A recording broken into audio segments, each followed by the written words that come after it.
Olá, meu nome é Fernando Bender, eu sou gerente de desenvolvimento da Greenfield. Hoje com o nosso software Wild Horses nós vamos fazer análise dos preços da Bitcoin cotada em dólares para o dia de hoje, sexta-feira, 26 de outubro, às 23 horas e 59 minutos. Em geral nós lançamos essa análise algumas horas antes, mas em função da nossa dificuldade de conseguir nos conectar com o CoinMarketCap.com, que é de onde a gente extrai os nossos dados de negociação diárias e semanais, nós só conseguimos fazer essa conexão mais recentemente, portanto toda a análise acabou atrasando. A gente pede desculpas por eventuais transtornos, tá? Então isso foi um evento pontual. Eles estão planejando fazer mudanças internas e eu acredito que alguma coisa já tenha entrado em vigor e isso causou essa indisponibilidade temporária, mas já está restabelecida e nós vamos estar monitorando isso e corrigindo qualquer eventualidade de uma modificação que nos impeça de pegar esses dados. Pessoal, muito obrigado. Então vamos lá. Os preços ficaram oscilando logo abaixo da fronteira da região mais visitada, e em função dessa oscilação essa região vem perdendo dominância. Vocês estão acompanhando a nossa análise, vocês estão vendo que cada dia a tonalidade dessa região mais visitada aqui, logo acima dos 6.500, ela vem se tornando mais pálida, ou seja, ela vem perdendo dominância. Ela provavelmente vai começar a dividir essa preferência com a região mais adjacente, que tem o topo aí, então logo abaixo de 6.500, tá? O volume continua fraco, ou seja, volumes praticamente dentro da média, então isso mostra que o papel está bastante acomodado ali e, de certa forma, isso nos protege de quedas, que dentro desse passado recente as quedas têm sido acompanhadas de volume um pouco maior e, em função da ausência desse volume, os preços então não têm caído, mas eles não têm mostrado força nem apetite para altas. Isso não deixa de ser positivo em função do que está acontecendo no mercado, a volatilidade no mercado, especial mercado americano, tinha tanto o título de dívidas quanto o dólar index, que é um indicativo de força relativa do dólar em relação a uma cesta de moedas internacionais. Tem tido bastante oscilação e o dólar tem ganho força. Isso tem trazido oscilação no mercado acionário, tá? SP500, Dow Jones e Nasdaq, tá? Os principais índices daquele mercado, eles têm oscilado bastante em comparação com a média histórica, e a gente vê nesse mesmo momento a Bitcoin oscilando bastante menos em relação a essa média histórica, tá? Então, de certa forma, isso pode estar sinalizando uma falta de atenção do mercado para Bitcoin, o que nesse momento é bastante bom, tem protegido os preços nesse patamar. Pessoal, para ter uma análise então mais específica, nós vamos para período de 23 dias, ao contrário do anterior que era de 59. Aqui o que a gente vê então é confirmação do que a gente vinha falando antes, uma perda de força, tá? Uma oscilação. Aqui a região mais visitada está um pouco mais em cima, eu já vinha comentando nas últimas análises, em torno de 6.580, 6.660, tá?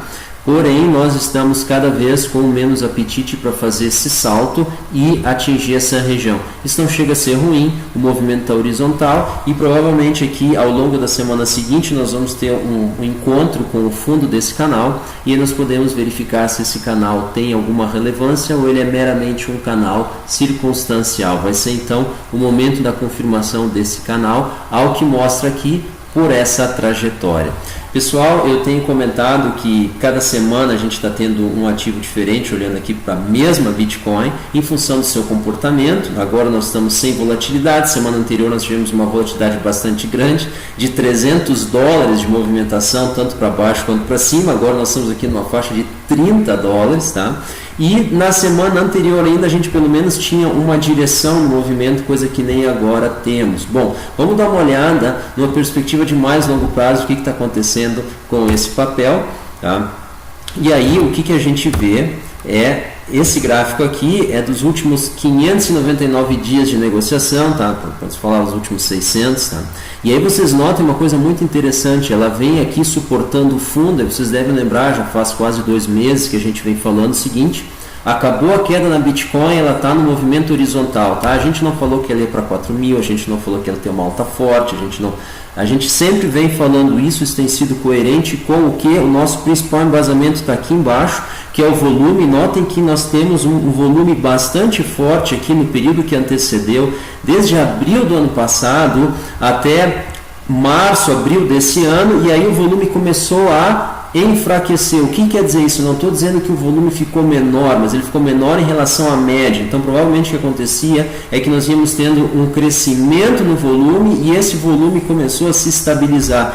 Isso é indício de maturidade da moeda, que é exatamente o que a gente já vem falando aí desde agosto, quando nós iniciamos as nossas análises. Na época não tinha vídeo, tá? Nós fazíamos em PDF.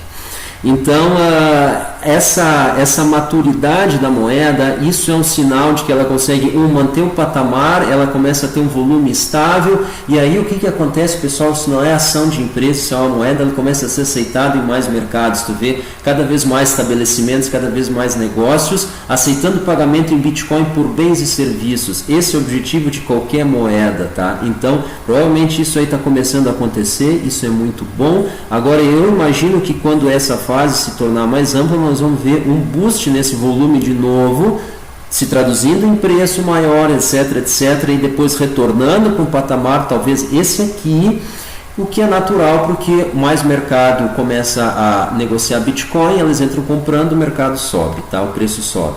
Então essa é a curva. Agora notem, essa oscilação aqui, ela foi totalmente atípica, tá? E aí eu já tinha comentado aqui ao platô da inovação, então quero mostrar para vocês. Observe aqui, nós temos praticamente uma inexistência de preço, ou de negociação, ou de conhecimento do ativo no mercado. A gente começa a ter aqui eu não gosto dessa expressão, mas eu chamo gatilho da exponencial, que é quando ela se torna com uma declividade alta, ou seja, uma inclinação alta. Então ela tem aqui o pico, depois ela sofre não vai acontecer aquilo que nós imaginávamos, então ela perde interesse, praticamente ela é abandonada, só que aqui o que aconteceu foi que ela consegue manter um nível estável. Então vamos dar uma olhada no que a gente chama na curva da inovação. Eu falo platô da inovação, que é o ponto que a gente está. A gente tem aqui o hype, o auge dela, daí a gente tem aqui a desilusão, o fundo da desilusão, o auge da desilusão, e aí o mercado começa a prestar atenção no ativo e começa a utilizar ele tal qual ele foi concebido. Então o que acontece? Essa fase aqui, na realidade, ela serve para fazer propaganda do ativo, né, da publicidade ao ativo no mercado. E como o mercado começa a observar, e depois de um certo ponto ele vai, nesse estágio aqui, ele começa a se preparar e montar as estratégias para adotar o ativo ou o produto, não importa, e aí com o tempo ele começa a adotá-lo, a usá-lo, e ele começa a ficar difundido no mercado, porém sem aquela hype especulativa. É isso que a gente vê que está acontecendo com a moeda Bitcoin. Não é nada de novo, absolutamente qualquer tecnologia foi introduzida assim, teve esse comportamento, com parametrização diferente nessa curva, né? Mas exatamente esse motivo. Então, para encerrar a nossa análise, então, a nossa predição diária, pelo algoritmo que faz a predição explícita, aqui o que a gente vê, ele está projetando uma queda, mas dentre o nada que tem acontecido em termos de movimentação nessas últimas semanas, estamos agora já no 8º dia, esse hoje talvez o 9º dia de praticamente nada de movimentação diária. Eu acreditaria que os preços devem ficar aqui no hemisfério superior desse intervalo. A gente vê o centro desse intervalo em 6.452, num range que vai de 6.420 praticamente a 6.490.